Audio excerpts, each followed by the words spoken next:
This is my pocket Bible. It looks like a book, it smells like a book, and it feels like a book. But if you have watched my previous video, you know it's not a book. It's a library of many books.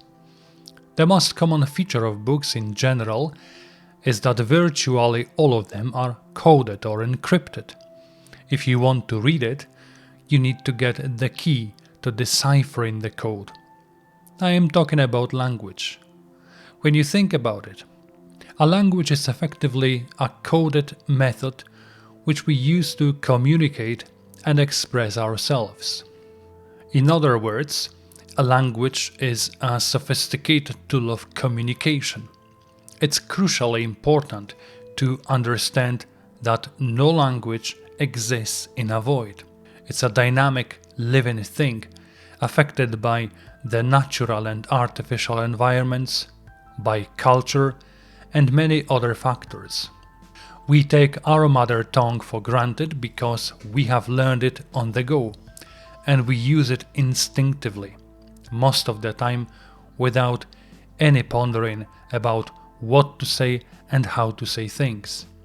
When you open the Bible, suddenly its language seems strange at best or impenetrable at worst, even when you use an English translation. And that puts many potential readers off. You have most likely worked out that I am not a native English speaker, which is handy because I am quite sure that my experience of learning English can be a very useful illustration of how to learn to speak the Bibleish language. My first serious contact with English happened when I was about 16 or 17 years old. It was BASIC, or to give its full name, Beginner's All-Purpose Symbolic Instruction Code. It was a computer programming language, in my case for ZX Spectrum Plus. That was the first time I used English words in a structured way, and in fact I became quite fluent in BASIC. However, very quickly I realized it was too basic to use it outside the tiny world of programming ZX Spectrum, which itself was soon replaced by more advanced computers and programming languages. Over the years I learned English words and phrases from a variety of unusual sources, like films, lyrics, and so on. At one point I managed to get hold of an actual English textbook, and I taught myself English grammar in a more orderly fashion. Over the years, my understanding of the English language steadily improved up to a point I couldn't do more, while my English remained stubbornly broken. The next logical step was to immerse myself in the language, and the only way to do so was by living in an English-speaking country. I found myself in Scotland, and that's when I realized there wasn't the English language, as I had believed. There were many variants of English, each with its own distinctively specific vocabulary, pronunciation, and conventions. Another potentially soul-destroying discovery was that my English was much worse than I had assumed. But those two discoveries made me more determined to improve my English and do it fast. Surrounded by the Scottish version of the English language environment, I made good progress. I'd like to mention two specific ways that were particularly helpful. The first one was to learn about the history, culture, literature, and many other elements that create the linguistic environment. The deeper I dived into that, the better my understanding of the language, and consequently using it in an increasingly natural and confident way. The second one is quite specific, and I have to make a disclaimer. I haven't been paid or rewarded in any shape or form for talking about this device and service. This is purely about my personal experience. Years ago, Amazon released a version of the Kindle Reader with a built-in English dictionary. While reading a book, I could highlight a word and its definition would pop up on the screen. Initially, my reading was painfully slow as I checked the meaning of every other word.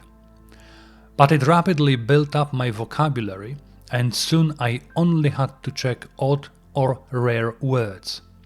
My reading speed dramatically improved, and I was able to immerse myself ever deeper into the English language environment. It works with the language of the Bible in a very similar way. Firstly, the Bible was written and formed over centuries in specific moments in time and space. I will talk about this more next time. In the meantime, the more you read it, the better you get to know its historical, geographical, cultural, social, and religious environment. Secondly, most good editions include useful tools for effective reading and understanding of the Bible. Let me list a few most common. Prefaces, introductions to each specific part of the Bible and to each particular book. Those introductions paint a wider context of the book, give information about its human author, main themes and subjects of the book, and so on. Footnotes, on-the-spot explanations of a particular word, sentence, or phrase. References, they refer to other relevant places in the Bible, effectively providing more information or wider context, and so on. Maps. I don't need to explain this one. Particularly useful in connection with Index of Places. The one in my copy of the Bible uses grid references.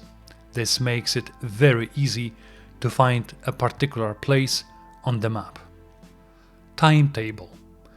It helps to position events and characters in a wider historical context. Dictionaries and notes. Additional information about certain biblical ideas, names, habits, traditions, measurements, and so on. Undoubtedly, using those tools can slow down your reading of the Bible.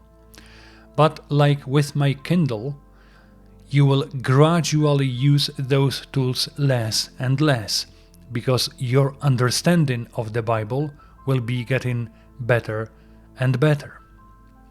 Next time I will talk about how the Bible in the present form came to be. In the meantime, if you want to, try to read the Bible using the tools I have mentioned. I suggest reading the Gospel according to Luke as your starting point, followed by the Acts of the Apostles. Thank you for watching. See you next time.